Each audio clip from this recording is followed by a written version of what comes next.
Welcome to Deep Dive Ortho, the discussion where we really unpack complex topics in orthopedic care, bringing you the insights that truly matter. Today, our focus zeroes in on an area that can, well, make or break an athlete's career: hand and wrist injuries. They're often dismissed perhaps as minor issues, but these intricate problems demand sophisticated attention right from that initial diagnosis through all the nuances of rehabilitation. Guiding us through this critical landscape is Professor Mo Imam, an esteemed expert in orthopedic surgery. His insights promise to elevate our understanding. Professor, thank you so much for joining us. It's an absolute pleasure to be here. Thanks for having me. We're embarking on, well, a comprehensive exploration. It's designed to give our dedicated professional listeners like you a much deeper understanding of specific injury patterns, those advanced treatment strategies, and crucially, prevention methods too. So let's truly unpack this and illuminate some of the complexities. Sounds excellent. It's definitely a topic I'm passionate about, especially given the profound impact these injuries can have on athletes' lives and, of course, their careers. Right, diving straight in then. Hand and wrist injuries are remarkably common in sports. We hear figures like what? Approximately 25% of all sports injuries. That's right.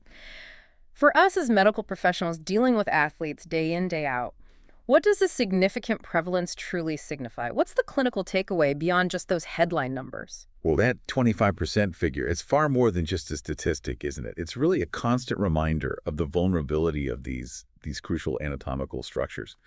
I mean, when you consider the sheer complexity of the hand and wrist, you've got 27 bones, a really dense network of muscles, tendons, ligaments, joints, all working together, intricately coordinated. It just offers immense opportunity for injury. And this complexity, it isn't just academic.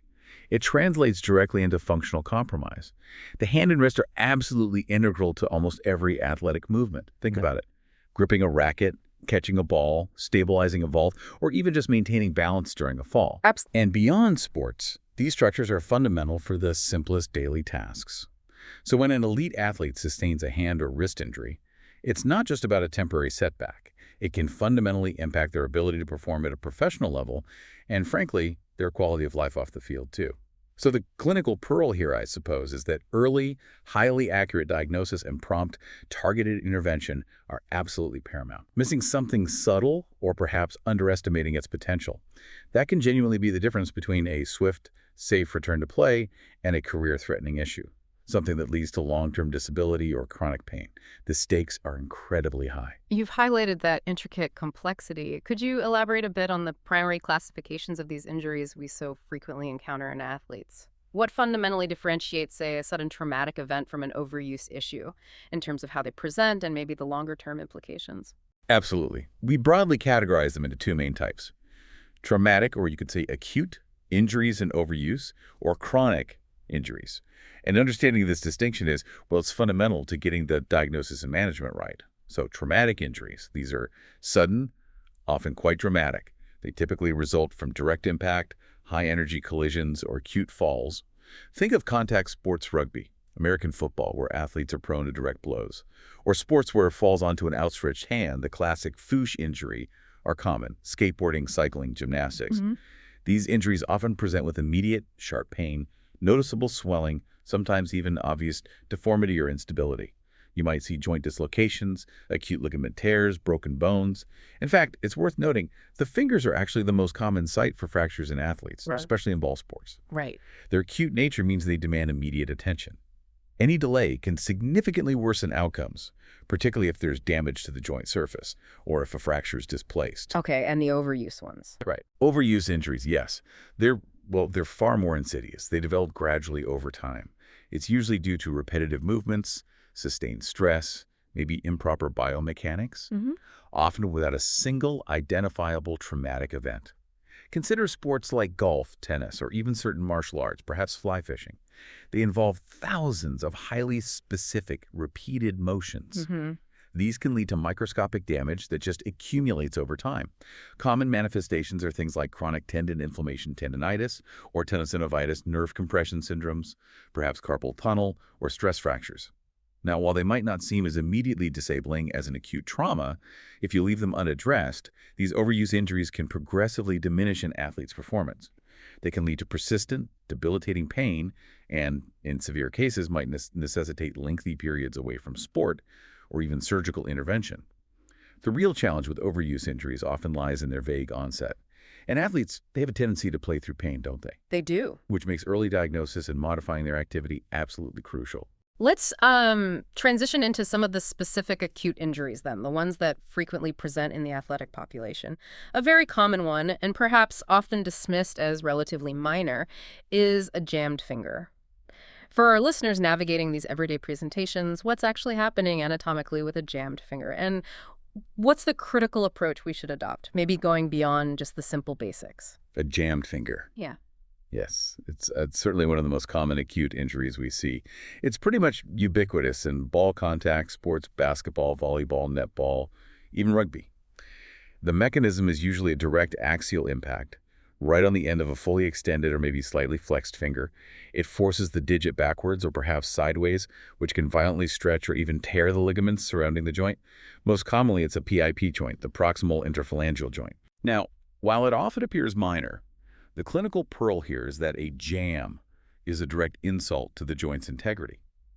And the term itself, jammed finger, can be dangerously misleading. We're not necessarily just talking about a mild sprain. It can involve significant ligamentous strain, maybe volar plate avulsions, or even small chondral injuries, damage to the cartilage that aren't immediately obvious on a basic X-ray. Right. The symptoms are usually localized pain and swelling right at the joint, difficulty bending or straightening the finger, and it's exquisitely tender to touch. The critical diagnostic trap is to assume it's just a jam and potentially miss something more significant, particularly an avulsion fracture where a fragment of bone is pulled off, or maybe a physial injury in a younger athlete with open growth plates. So initial management. Initial management. Well, it often adheres to the Rice-E principle, although for an elite athlete, we perhaps now think more along the lines of police protection, optimal loading, ice, compression, elevation. The optimal loading bit is key to prevent stiffness. So yes, rest, ice, and often buddy taping the injured finger to an adjacent one for support and protection. However, and this is crucial if there's any significant swelling, any obvious deformity, inability to move the joint through its full range, or if symptoms persist beyond just a few days of this conservative management. Especially if the athlete's livelihood depends on their hand function, then a comprehensive medical evaluation, including detailed imaging, is absolutely essential. What kind of imaging might that involve? Well, it might involve stress x-rays to check ligament stability, perhaps an ultrasound to look directly at the ligaments, or even an MRI if there's persistent concern about cartilage or subtle fractures. You need to rule out a more serious underlying issue definitively. Moving proximally now to the wrist, scaphoid fractures. They're notorious, aren't they, for their potential diagnostic challenges, particularly in athletes? What makes them so notoriously difficult to manage? And what's the sort of cutting-edge understanding we should have? The scaphoid. Yes, it truly is the bane of many hand surgeons. It's the most commonly fractured carpal bone and incredibly frequent in athletes, especially those prone to falls onto an outstretched hand, football players, gymnasts, skiers, cyclists, you name it. The mechanism is typically that hyperextended wrist with axial loading onto the palm. The notorious aspect, well, it stems from several factors. Firstly, the symptoms can be incredibly subtle initially. Athletes often present with quite vague pain, maybe minimal swelling, and tenderness specifically in the anatomical snuff box, that triangular depression at the base of the thumb. This often leads to it being dismissed initially as just a wrist sprain. Right. Very easily done. Exactly. So the crucial diagnostic insight, a real clinical pearl for everyone listening, is that a negative initial X-ray in a symptomatic athlete with definite anatomical snuff box tenderness should never rule out a scaphoid fracture. Clinical suspicion based on the mechanism and examination is absolutely paramount. Missing it early is probably the single biggest predictor of long-term problems like non-union and significant career impact. And why is that? Why is missing it so critical? It's primarily down to the scaphoid's precarious blood supply. It has what we call a retrograde supply. The blood enters distally near the fingertip end and flows proximally towards the wrist. So a fracture, particularly through the waist, which is the narrowest part, or in the proximal pole closer to the radius, can very easily disrupt this blood supply. This disruption can lead to a vascular necrosis, essentially, bone death and subsequent non-union, where the fracture fails to heal, even with what seems like adequate immobilization in a cast. This often necessitates advanced imaging, perhaps an MRI, or even a CT scan for clearer bony detail, fairly quickly say, within a few days to a week of the injury to confirm or definitively rule out what we sometimes call occult fractures, the ones hidden on the initial X-ray. A delayed diagnosis significantly complicates treatment options and really prolongs recovery. That makes perfect sense. And when it comes to treatment, does the specific location of the fracture within the scaphoid significantly influence your approach, especially for an athlete who needs to get back quickly? It absolutely does, and this is a critical distinction that really guides our management strategy. Treatment options, they range from prolonged splinting or casting through to various surgical interventions, but the choice is highly dependent on the fracture severity, whether it's displaced, and its precise location within the scaphoid. So for instance, for distal pole fractures, which are closer to where the blood supply enters, we can sometimes manage these non-surgically, perhaps with a cast or splint for, say, 6 to 8 weeks, assuming they are truly not displaced. These tend to heal more reliably. Okay. However, for proximal pole fractures, those closest to the radius bone, the risk of a vascular necrosis is dramatically higher. That's because of the compromised retrograde blood supply we just discussed. These often necessitate much stronger consideration for surgical intervention, even if they look non-displaced initially. The aim is to ensure stable fixation and promote healing in that precarious environment. And displaced fractures. Yes, any displaced fracture, regardless of its location, inherently carries a significantly higher risk of non-union. So these generally require surgical fixation. For athletes, this often involves the use of headless compression screws. These screws provide really stable internal fixation, compressing the fracture fragments together. The big advantage is that this allows for earlier, protected range of motion, which can significantly facilitate a faster and more predictable return to sport compared to months in a cast. We also have to consider the athlete's specific sport, their position, the timing within their competitive season. It's a collaborative decision. A professional athlete mid-season might well opt for surgery, even for a non-displaced waist fracture, if it offers a more reliable and accelerated return, rather than risking a prolonged, uncertain period in a cast. The goal always is a predictable, robust union. Moving to another acute thumb injury, classically associated with winter sports, but actually we see it across many different disciplines, skier's thumb. Could you detail the precise mechanism for us?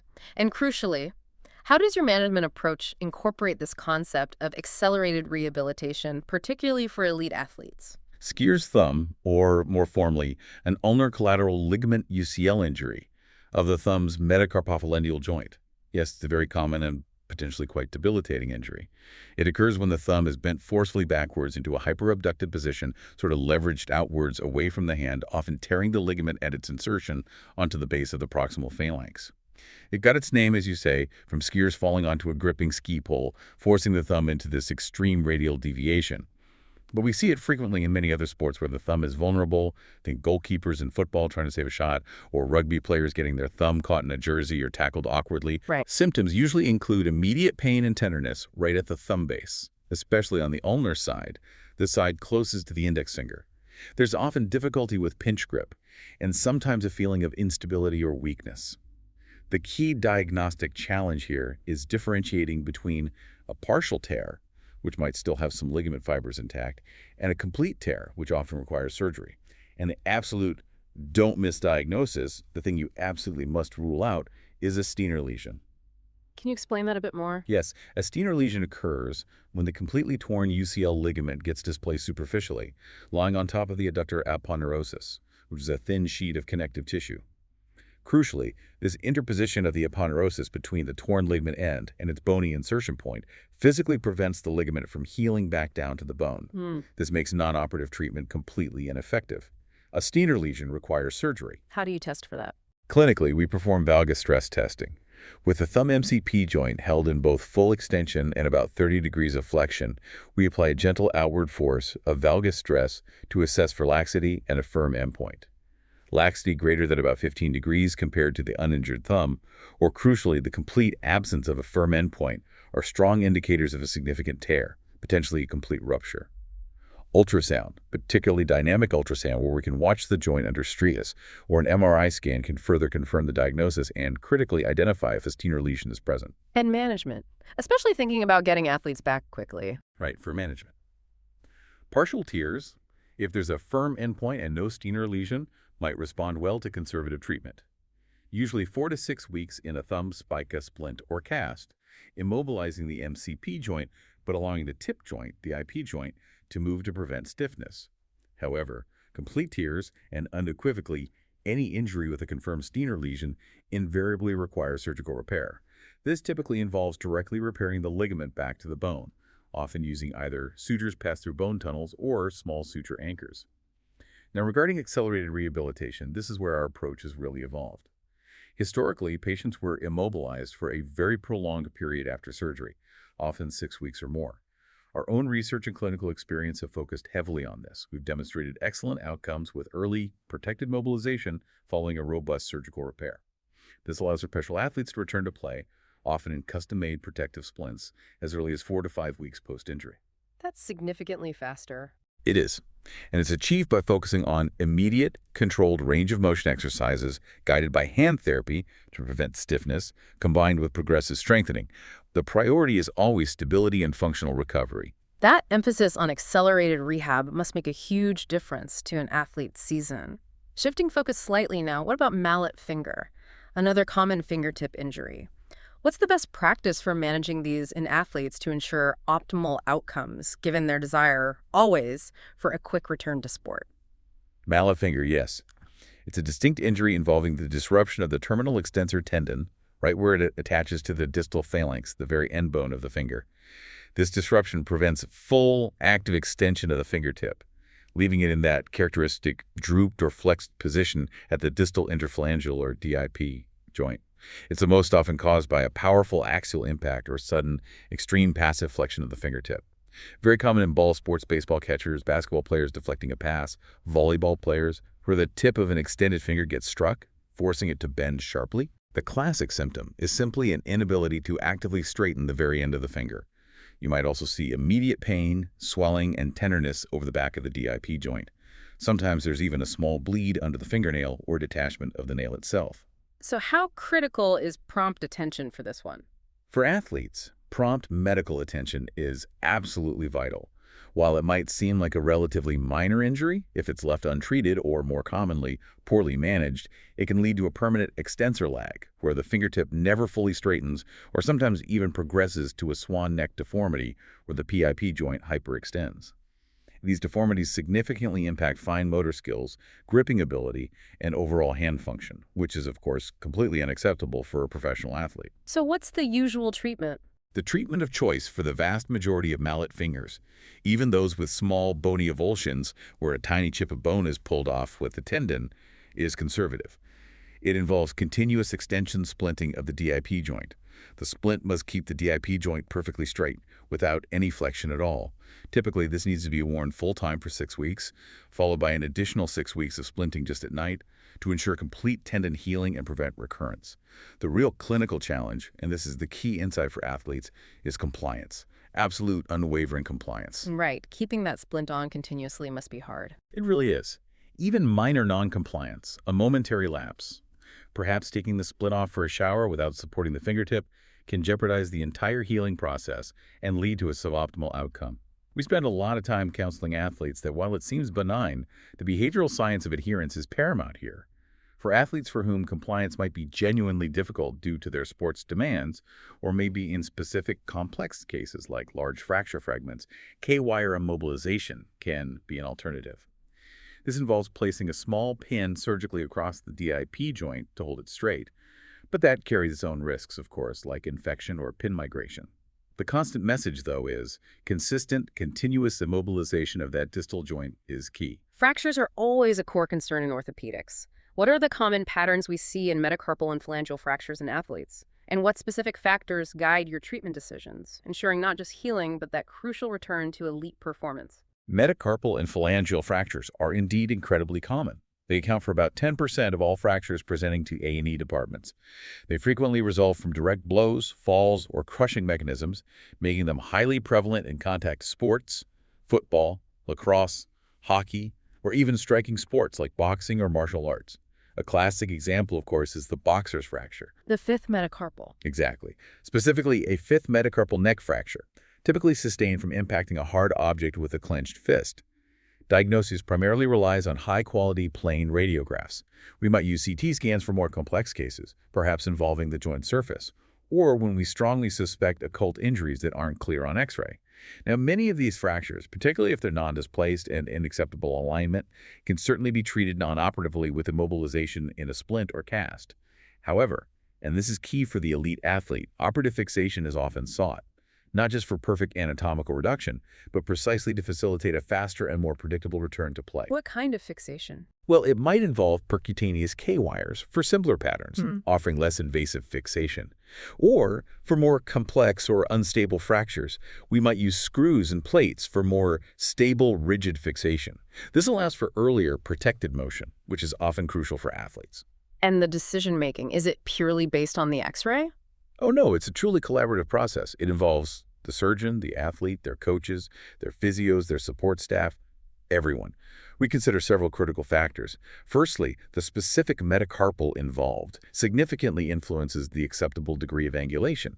For instance, the small finger metacarpal is quite mobile, part of the mobile border of the hand. It might tolerate up to 40, maybe even 50 degrees of apex dorsal angulation without causing significant functional deficit because of the cascade of the fingers. In stark contrast, an index finger metacarpal fracture allows no more than perhaps 10 degrees before functional impairment becomes really significant. That anatomical nuance is crucial. Secondly, the presence of any rotational deformity is paramount. Even mild rotation in the metacarpals can lead to significant finger overlap when the athlete makes a fist. That scissoring effect is profoundly disabling for an athlete in almost any sport. How do you assess that? Clinically, we use a simple test. Ask the patient to gently flex their fingers down towards the palm. Normally, all the fingertips should point roughly towards the scaphoid tubercle at the base of the thumb. Any deviation, any finger crossing over another, suggests malrotation. And finally, the athlete's specific demands, their position in their sport, the timing within the competitive season. These all play a crucial role. Do we pursue conservative management, or does operative management offer the best chance of optimizing their recovery and return to peak performance? For a quarterback needing precision grip, a perfectly aligned, stable fracture might dictate surgery for rapid return. A lineman might have slightly different priorities. That attention to functional detail is so vital. And what about complex dislocations of the PIP joint, the proximal interphalangeal joint? How do these traumatic events influence immediate management, and what are the specific long-term outcomes you're really trying to mitigate in athletes? PIP joint dislocations, yes. Particularly those that are open where the skin is broken or irreducible where you can't get the joint back in place easily, are truly critical injuries. They demand very specific and immediate attention. An open dislocation. Well, that necessitates immediate and copious irrigation with sterile saline. You have to clean it out thoroughly to prevent contamination and deep infection.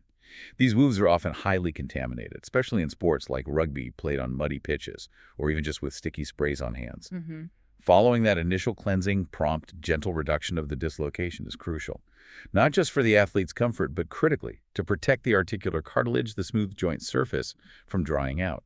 Exposure to air can cause irreversible damage and lead to long-term arthritis. What if it's closed but still complex? Even if non-operative treatment is pursued for a successfully reduced closed dislocation, vigilance is key.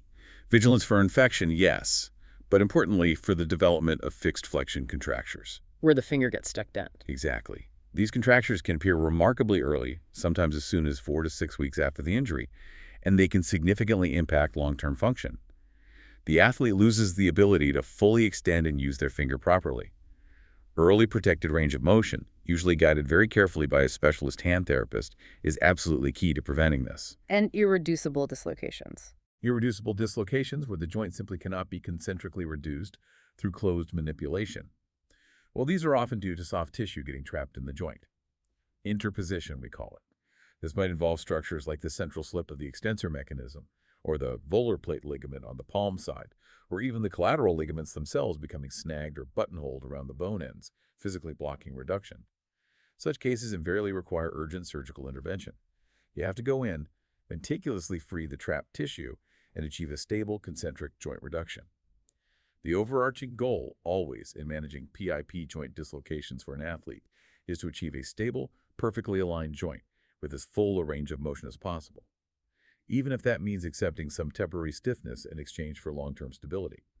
Tolerating a joint that remains subluxed, painful, or chronically unstable will inevitably lead to chronic dysfunction, persistent pain, and early onset of osteoarthritis.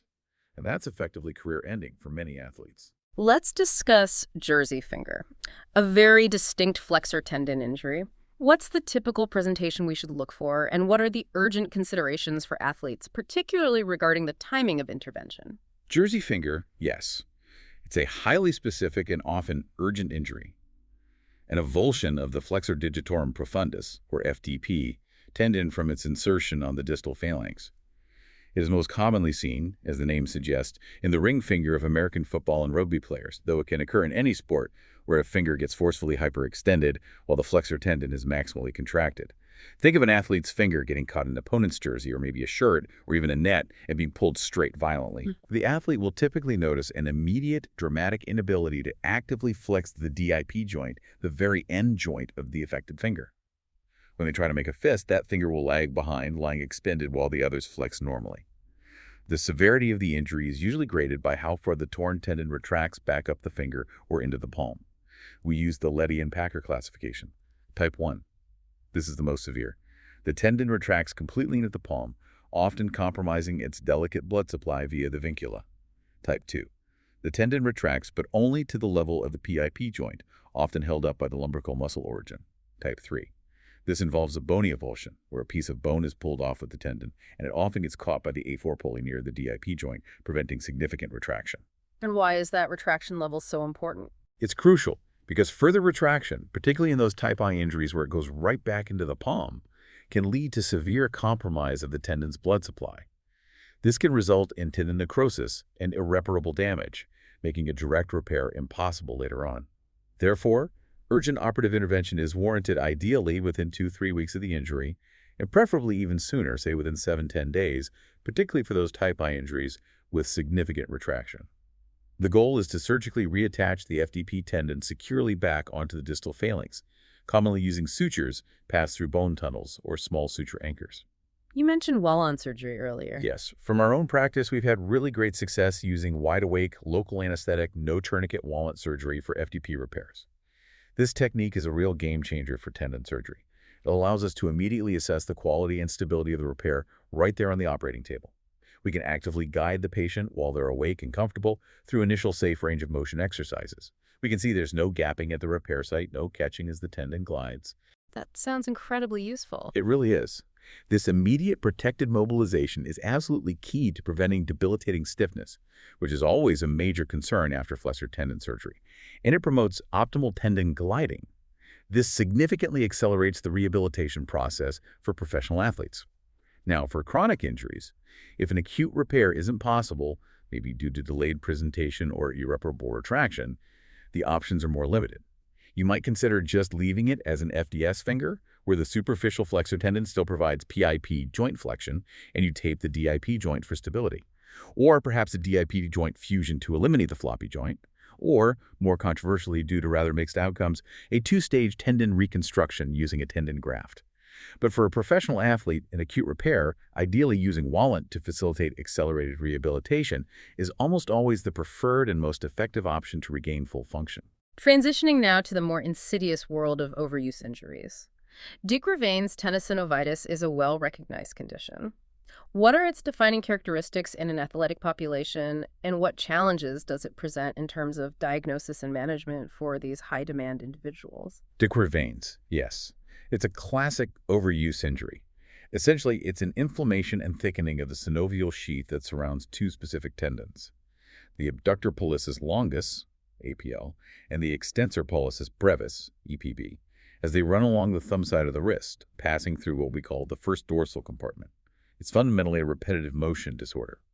This makes it particularly common in athletes whose sports involve repetitive gripping, pinching, and particularly radial deviation or cocking of the wrist. Think golf, especially the leading hand during the swing. Tennis players, maybe with their forehand grip, baseball players, rowers, even fly fishing enthusiasts. Symptoms typically include pain and tenderness directly over the radial styloid, that bony prominence on the thumb side of the wrist, often radiating a bit into the thumb or up the forearm. This pain is significantly exacerbated by specific movements, like grasping objects firmly, making a fist with the thumb tucked inside, or forceful pinching. The Finkelstein's test is the classic diagnostic maneuver. You ask the patient to tuck their thumb into their palm, close their fingers over it, and then gently deviate the wrist towards the little finger side ulnar deviation. This typically elicits quite sharp pain right over that first dorsal compartment if de Quervain's is present. Is it always straightforward to diagnose? Well, for a professional audience, the nuance lies in differentiating it from other causes of radial-sided wrist pain. You need to consider things like intersection syndrome, which involves tendons crossing more proximally up the forearm, Wartenberg's neuritis, which is irritation of the superficial branch of the radial nerve, or even subtle arthritis in the nearby joints, like the STT joint.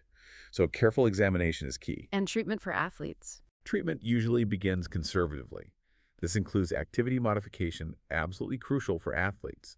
They need to identify and reduce the aggravating movements. Rest from those specific activities, ice, non-steroidal anti-inflammatory medications, NSAIDs, and often a thumb spica splint to immobilize the thumb and wrist, resting those tendons. Physical therapy is also vital, focusing on stretching, strengthening, and importantly, modifying biomechanics to reduce strain on that area. In many cases, a corticosteroid injection directly into the first dorsal compartment can be highly effective in reducing the inflammation and swelling within the sheath. The real challenge for athletes, though, is balancing the need for rest with their training demands and competitive schedules. If these conservative measures are recalcitrant, if the pain keeps coming back despite good management, then surgical release of the first extensor compartment is a very effective procedure. It involves simply opening the tight fibrous sheath to decompress the tendons. The goal is always to get the athlete back to pain-free function and prevent recurrence. Wrist ligament tears beyond acute trauma can also be quite insidious, as you mentioned. How does chronic overuse specifically contribute to these? And what diagnostic tools are most effective in uncovering these often subtle yet potentially quite debilitating injuries in athletes? You've hit on a really critical point there. While we often think of ligament tears resulting from hard falls where the wrist gets twisted abnormally acute mechanisms, we're increasingly recognizing that wrist ligament tears can absolutely be consequences of chronic overuse and repetitive microtrauma. This is especially true for athletes whose sports involve consistent axial loading and rotational forces through the wrist. Think gymnasts performing routines, weightlifters doing heavy lifts, or athletes using rackets and bats repeatedly. Subtle, abnormal twisting movements, maybe even just within the normal range, but repeated thousands upon thousands of times, can lead to gradual attenuation, stretching, fraying, or even partial or complete tears in structures that initially seem quite robust. This phenomenon is often seen in key stabilizing ligaments like the lunar tricuspid ligament on the ulnar side, or the critical scapholunate ligament between the scaphoid and lunate bones. What sort of symptoms should raise suspicion? The symptoms are often quite vague initially, which makes diagnosis tricky. Maybe a deep aching pain in the wrist that worsens with movement, gripping, or specific loaded positions. Sometimes there's a feeling of weakness or instability, perhaps even subtle clicking or clunking that the athlete notices. So standard x-rays might miss these. Exactly. Diagnostically, this is where we really need to elevate our game beyond standard radiographs. They frequently appear completely normal in these cases, especially early on. Advanced imaging becomes crucial. MRI is very useful, but particularly magnetic resonance arthrography, MRA, where we inject a contrast dye directly into the wrist joint before the MRI scan. This dye outlines the ligaments and cartilage beautifully. MRA provides excellent visualization of these soft tissues. It allows us to confirm tears, assess the extent of the damage to ligaments and cartilage like the TFCC, and also rule out other intra-articular pathologies. Dynamic ultrasounds can also be incredibly useful in real time, especially for assessing carpal instability, seeing if the bones are moving abnormally relative to each other under load. The key clinical pearl, I think, for the dedicated professional listening is not to dismiss persistent, vague wrist pain in an athlete as just a simple sprain, especially if standard x-rays are normal. Early and accurate diagnosis of these subtle ligamentous injuries is critical because ongoing instability, if left unchecked, can lead to progressive degenerative changes within the wrist, culminating in conditions like SLAC wrist scapholunate advanced collapse or SNAC wrist scaphoid non-union advanced collapse. And those are truly career-ending problems if not addressed appropriately. The triangular fiber and cartilage complex, the TFCC, seems to be a particularly vulnerable structure, doesn't it? Especially in sports involving significant wrist rotation. What are the common injury patterns we see for TFCC tears, and how do management strategies for elite athletes balance that need for healing with the absolute imperative of returning to play? The TFCC is, without a doubt, a cornerstone of wrist stability, particularly on the ulnar side, the pinky finger side. It's a really critical soft tissue complex. It supports the distal radial ulnar joint, the DRUJ, allowing smooth forearm rotation, and it bears significant load, acting as a crucial shock absorber between the end of the ulna and the carpal bones. Tears can certainly occur acutely. often from hyperextension and pronation, typically with an axially loaded ulnar deviated wrist, another classic Fuchs injury mechanism. However, for athletes, chronic tears resulting from repetitive microtrauma are probably just as, if not more, common. We see this very frequently in sports where athletes repeatedly grip and rotate implements like baseball bats, golf clubs, tennis rackets, or in activities involving significant weight bearing through the wrist, like gymnastics. And the symptoms. What should athletes be reporting? Symptoms typically involve a deep aching pain, specifically on the ulnar or pinky side of the wrist. Pain with forceful gripping is common, and sometimes there are mechanical symptoms, clicking, clunking, or grinding sensation, crepitus, during pronation and supination movements, rotating the forearm. A key clinical sign we look for is the fovea sign. That's exquisite tenderness upon palpation right in the soft spot or depression between the ulnar styloid process and the flexor carpi ulnoris tendon. Diagnosis is commonly confirmed with MRI, or again MRA, which provides detailed visualization of the complex's different components, the articular disc, the radial Nerli ligaments, the meniscus homologue. How do you approach management, particularly mid-season? Right. Management in athletes, especially if the injury occurs mid-season, often starts conservatively, if possible. This might involve a period of immobilization, often with a cast or brace, that specifically limits forearm rotation perhaps for up to 3 months. The aim is to allow the tissue to heal and symptoms to settle. This approach is particularly relevant for peripheral tears, the ones around the edge of the TFCC, as these have a better blood supply and thus a higher intrinsic healing potential. However, if symptoms are recalcitrant, if they keep recurring despite good conservative management, or if there's a clear mechanical block or significant instability detected, then arthroscopic intervention is often indicated. For those peripheral tears that fail to heal, an arthroscopic repair is usually performed. We use tiny instruments, and sutures pass through drill holes or anchors to stitch the torn tissue back down to its attachment point, aiming to restore the anatomical integrity. This typically requires a return to play timeline of around 3 months post-surgery, followed by a progressive rehabilitation program. For central articular disc tears, which are often more degenerative in nature, located in the relatively avascular central portion, and lack good healing potential. If these fail conservative management and remain symptomatic, they are usually debrided arthroscopically. This involves simply removing the frayed, unstable tissue, which can reduce mechanical symptoms like clicking and catching. The management strategy really needs to consider both the type and location of the tear. We often use the Palmer classification system, which helps distinguish between traumatic and degenerative tears and their specific locations, and critically, the athlete's functional demands and their position within the season.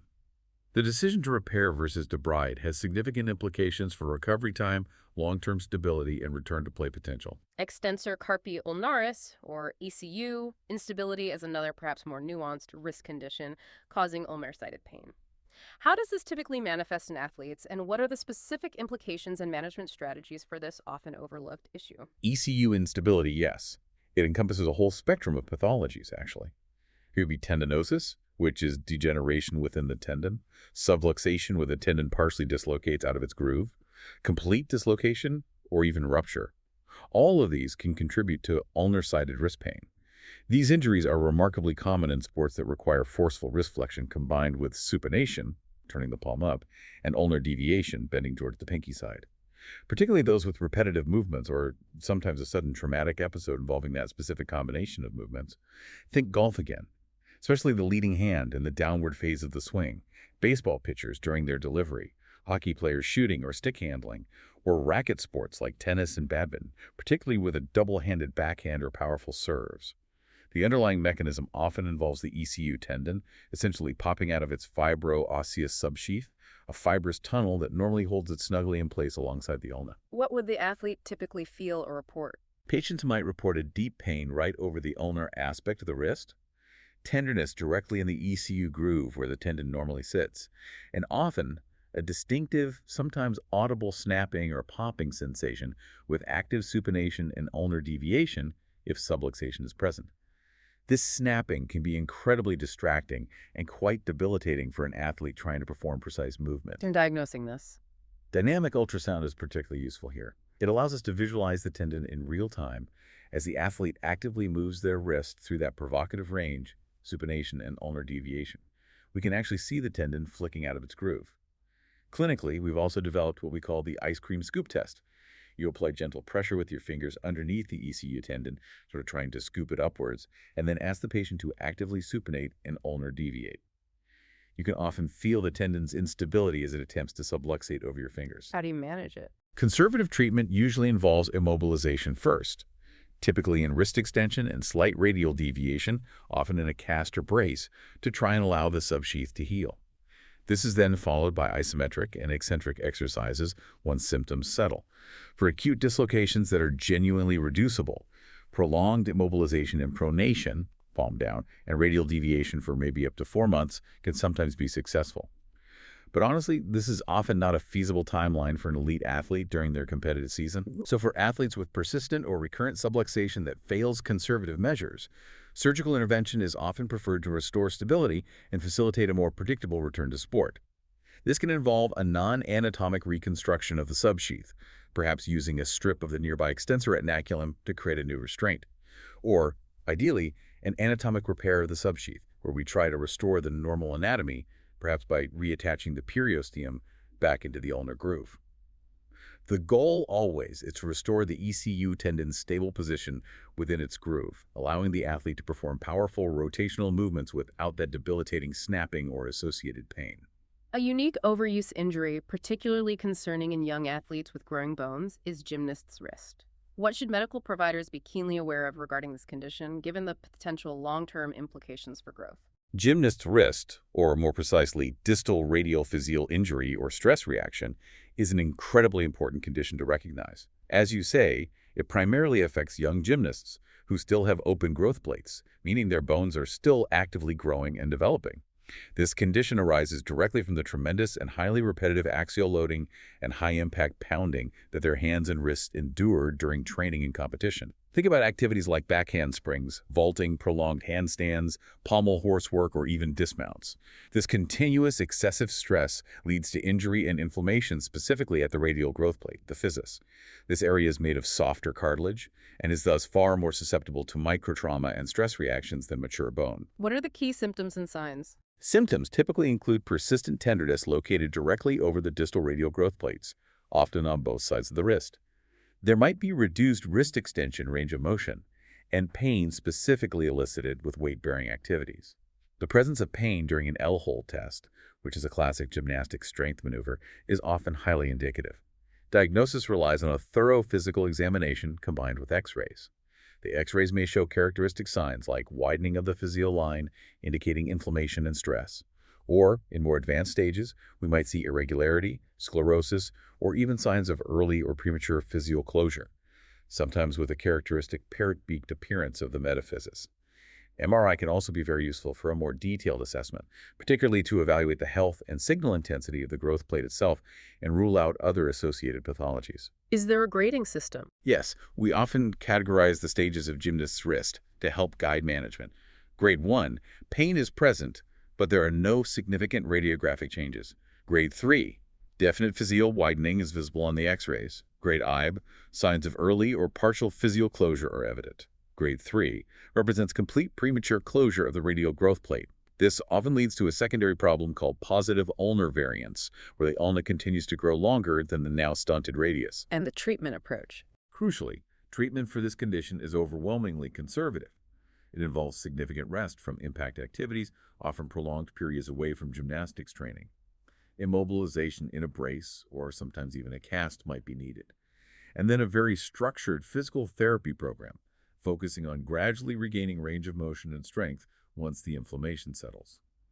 Surgery is generally reserved only for the severe complications, such as addressing significant positive ulnar variance and symptomatic ulnar abutment syndrome that might result from complete physeal closure or correcting marked deformity. The clinical pearl here really for coaches, parents, and any healthcare provider involved cannot be overstated. Never ignore persistent wrist pain in young gymnasts. Just masking symptoms with wrist guards or supports without a proper medical evaluation can be disastrous. It can lead to irreversible growth problems, permanent wrist deformities, chronic pain, and effectively jeopardize their long-term health and athletic future. Early diagnosis and appropriate management, primarily involving rest, are absolutely paramount to preserving growth and function. You've mentioned ulnar-sided pain several times now in different contexts. Could you just clarify ulnar-Buttman syndrome specifically and its management, especially as it relates to athletes? Yes, certainly. Ulnar abutment syndrome, also frequently referred to as ulnocarpal impaction syndrome, is a condition that arises when the distal end of the longer of the two forearm bones bears an increased amount of force against the carpal bones, specifically the lunate and triquetrum, often through the TFCC. This typically happens when there's positive ulnar variance. That simply means the ulnar bone is relatively longer than the radius at the wrist joint. This can be a normal congenital anatomical variant that someone is born with, or, as we just discussed, it can develop secondarily in conditions like gymnast wrist, where the radial growth plate closes prematurely. Interestingly, it can also occur dynamically. Even in people with neutral or even negative static ulnar variants on a standard X-ray, forceful gripping combined with pronation, turning the palm down, can effectively increase the relative ulnar length and cause impingement dynamically. What are the typical symptoms? Symptoms are usually quite insidious in onset, often a dull, aching pain located on the underside of the wrist. This pain characteristically worsens significantly with repetitive pronation movements, powerful gripping, forceful ulnar deviation, or any activity involving axial loading through the wrist. This pain can profoundly affect an athlete's performance, particularly in sports like golf, racket sports, or weightlifting.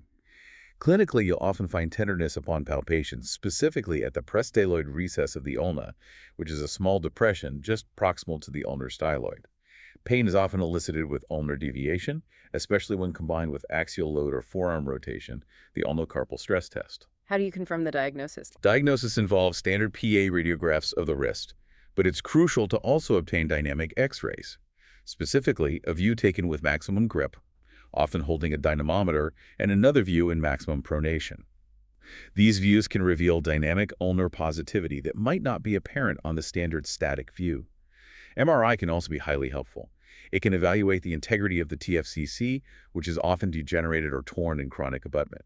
It can detect early chondral changes, cartilage damage on the distal ulna, or the opposing surfaces of the lunate and triquetrum, and assess for any associated lunar-triquetral ligament tears. And management for athletes. Conservative management is always the first line, especially for athletes mid-season. This includes activity modification to avoid the aggravating movements, perhaps intermittent immobilization in a brace between training sessions or overnight, non-steroidal anti-inflammatory medications, and sometimes targeted steroid injections into the ulnocarpal joint, or DRUJ. If these conservative measures fail to allow the athlete to maintain their desired level of play, or if symptoms remain debilitating despite good conservative care, then surgical options are considered. The goal of surgery is usually to reduce the ulnar positivity, thereby reducing the impaction, and often to debride any associated degenerative TFCC tears. One option is an arthroscopic wafer resection. This involves arthroscopically removing a small wafer or sliver of bone from the distal ulna head. This offers potentially shorter recovery times as it's less invasive. However, for more significant ulnar positivity or more persistent cases, the gold standard procedure is often considered a diaphyseal ulnar shortening osteotomy.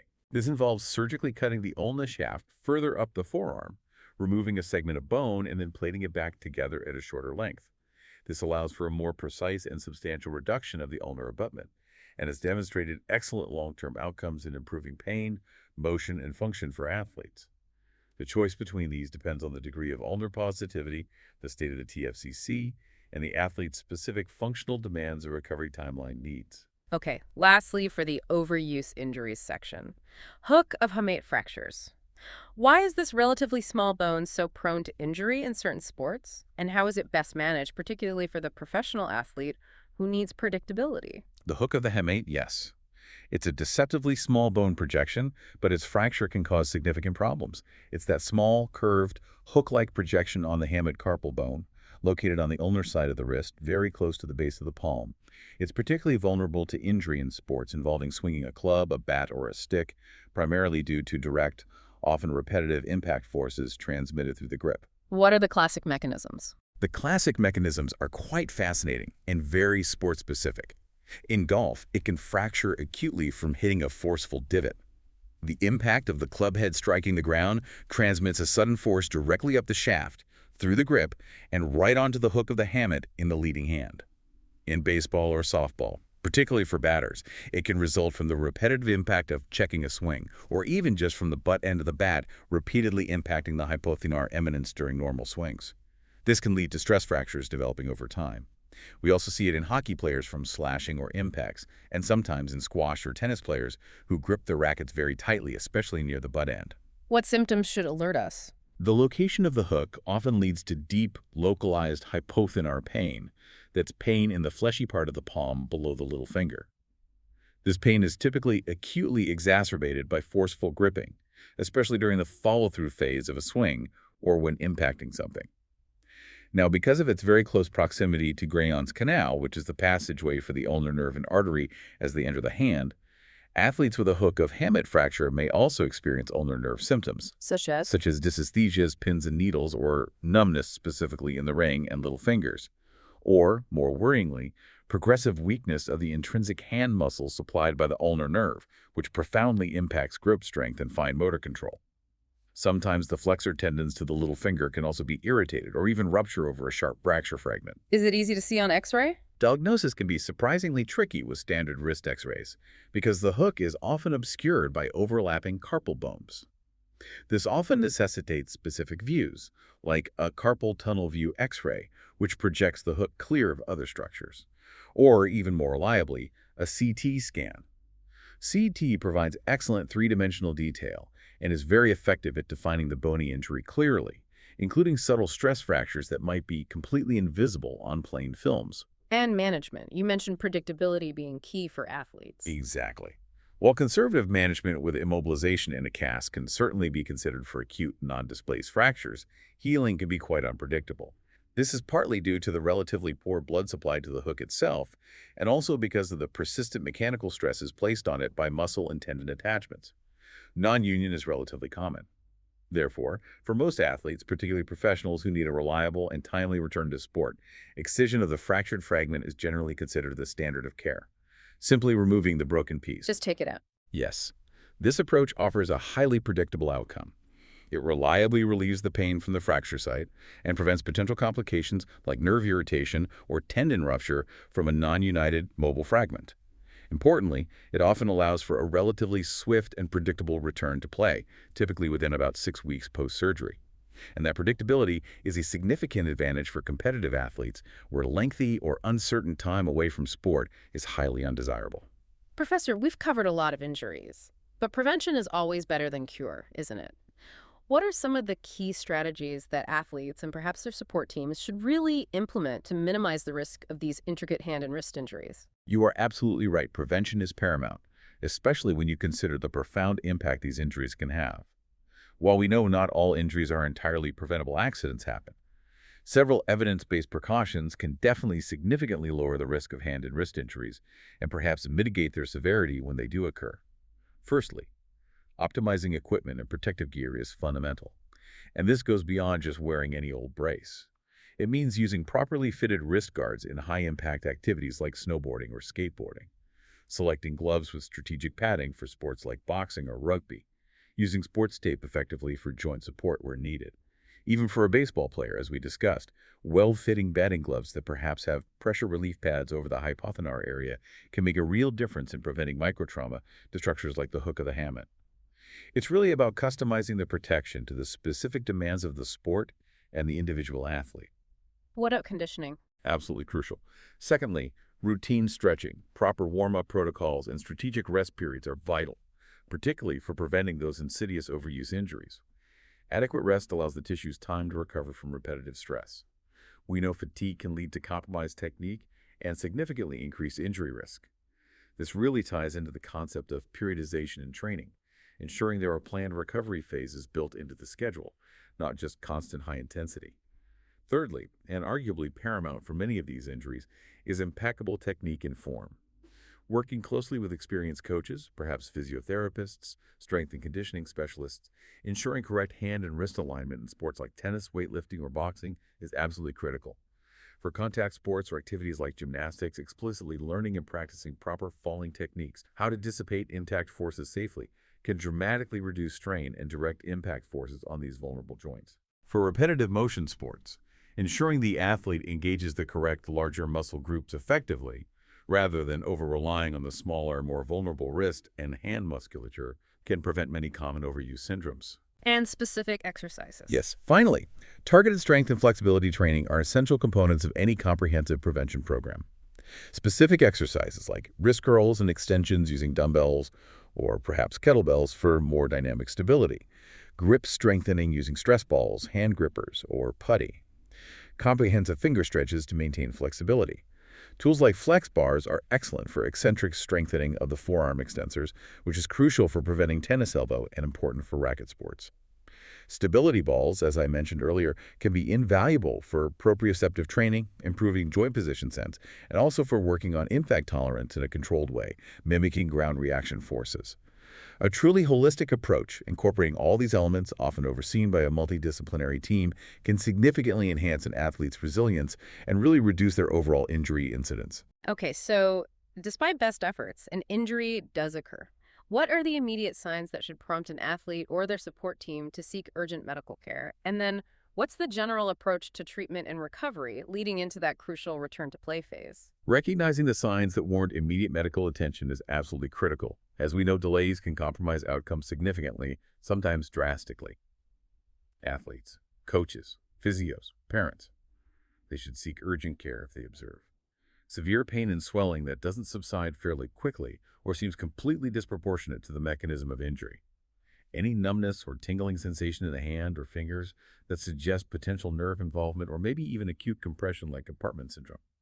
A distinct clicking, grating, or shifting noise or sensation when moving the fingers, hand, or wrist. This could indicate significant instability, a displaced fracture, or perhaps a dislocated tendon.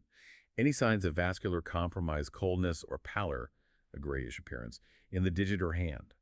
That's a true orthopedic emergency requiring immediate assessment. An obvious abnormal twisting or bending of the finger or hand, strongly pointing towards a significant dislocation or severe fracture.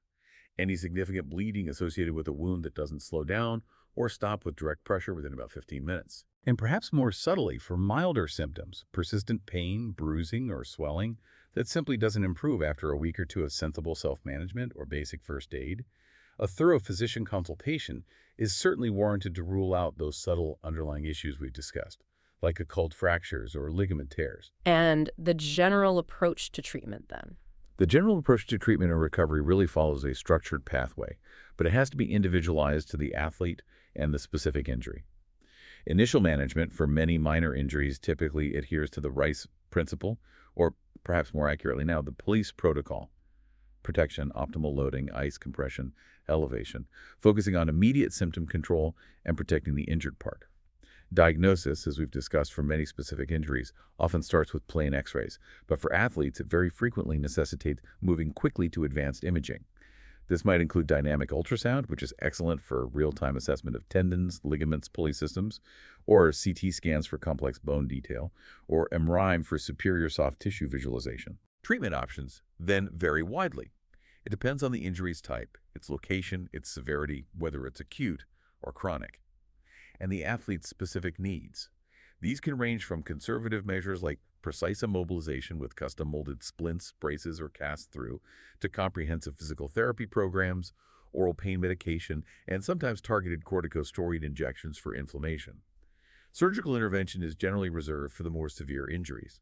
Things like complete ligament tears needing repair, significantly displaced fractures requiring anatomical realignment, those confirmed Stenner lesions in the thumb, or perhaps chronic conditions that are simply recalcitrant to well-managed conservative measures. And as we've touched upon, for professional athletes, the decision to operate is often strongly driven by the goal of facilitating a faster, more predictable, and ultimately more robust return to play, minimizing long-term disability and optimizing their career longevity. Professor, you've mentioned accelerated rehabilitation several times. How much more detail can you share about the actual philosophy behind this, particularly post-surgery for elite athletes? It really does sound like quite a significant paradigm shift from some of the more traditional prolonged rest approaches. Indeed it is. The philosophy of rehabilitation, especially for elite athletes, has undergone a significant evolution over recent years. It's truly geared towards accelerating recovery, but, and this is critical, always prioritizing safety and achieving optimal long-term function. The fundamental shift, I suppose, is moving away from prolonged absolute rest towards controlled progressive loading and early protected mobilization whenever feasible and safe. Can you give us a concrete example? Yes, let me use our approach to flexor digitorum profundus FDP.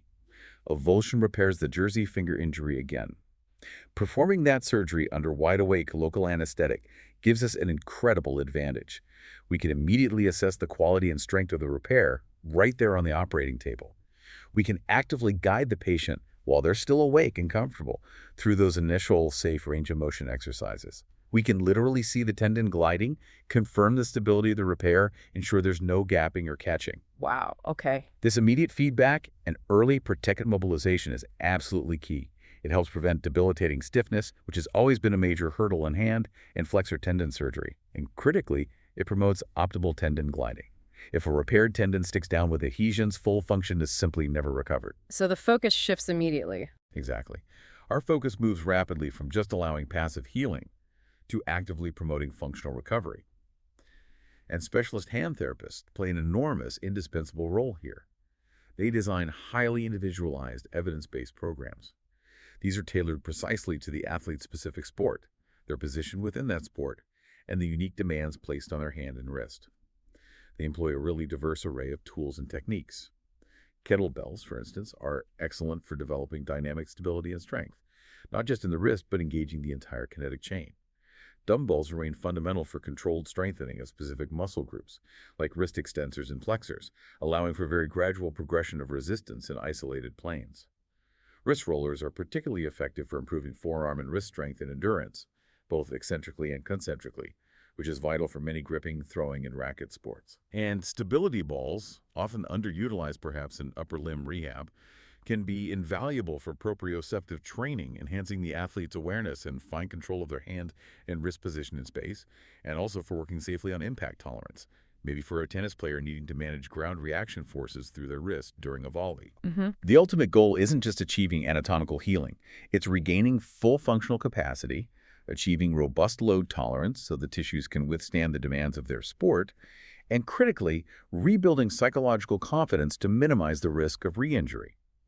This necessitates constant reassessment and meticulous progression of the rehabilitation plan.